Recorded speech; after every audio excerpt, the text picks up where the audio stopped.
I'm going to be talking about the Compromise of 1850 and the Fugitive Slave Act. So the Fugitive Slave Act was the federal law that allowed slave owners to capture and return runaway slaves even if they were in free states. So some requirements that were part of this: the federal government to find, return, and try escaped slaves, residents of the free states to help arrest runaway slaves, and law enforcement to arrest people suspected of escaping their enslavement. Some of these punishments: those who helped escape slaves faced $1,000 in fine, 6 months of jail, and possibly charged with treason. So it's treason to the United States of America. The reaction to the Fugitive Slave Act was controversial and led to the increased tensions between the North and South. So now we go into the Compromise of 1850. This was 5 laws that were created to resolve tensions of slavery by admitting California as a free state, establishing popular sovereignty in the territories of Utah and Mexico, settling boundary disputes with Texas, and enacting the stricter Fugitive Slave Act, which is what we just talked about. So all of these different acts and laws that were signed in were created to kind of calm everything down a little bit, which did not work. And then that kind of led to the Dred Scott decision.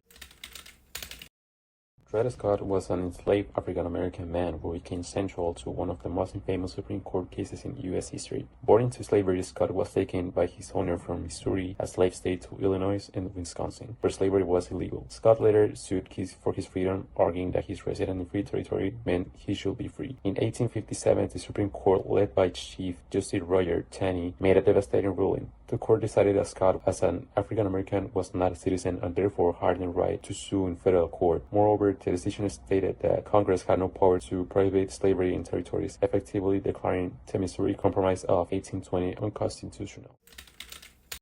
The Dred Scott decision sparked anger amongst abolitionists and anti-slavery supporters in the North. By declaring that African Americans had no rights and that Congress couldn't restrict slavery in new territories, the ruling strengthened the pro-slavery side while energizing anti-slavery efforts. Many Northerners saw the decision as a direct attack on free states and a push to expand slavery across the nation, intensifying the conflict and issue. The decision also helped the new Republican Party, which opposed slavery, to gain momentum. Republicans viewed the ruling as part of a pro-slavery conspiracy to control the government. Leaders like Abraham Lincoln used the decision to rally support against slavery spread, framing it as a serious moral and political problem, and demanded urgent action. This galvanized Northern resistance and strengthened the political movement against slavery's expansion. As opposition to the decision grew in the North, the ruling deepened the divide between Northern and Southern states. Northerners, especially in free states, saw it as a power grab by pro-slavery forces, while Southerners viewed it as support for their rights and way of life. The widening decision made the country increasingly polarized, setting the stage for more intense conflicts over slavery.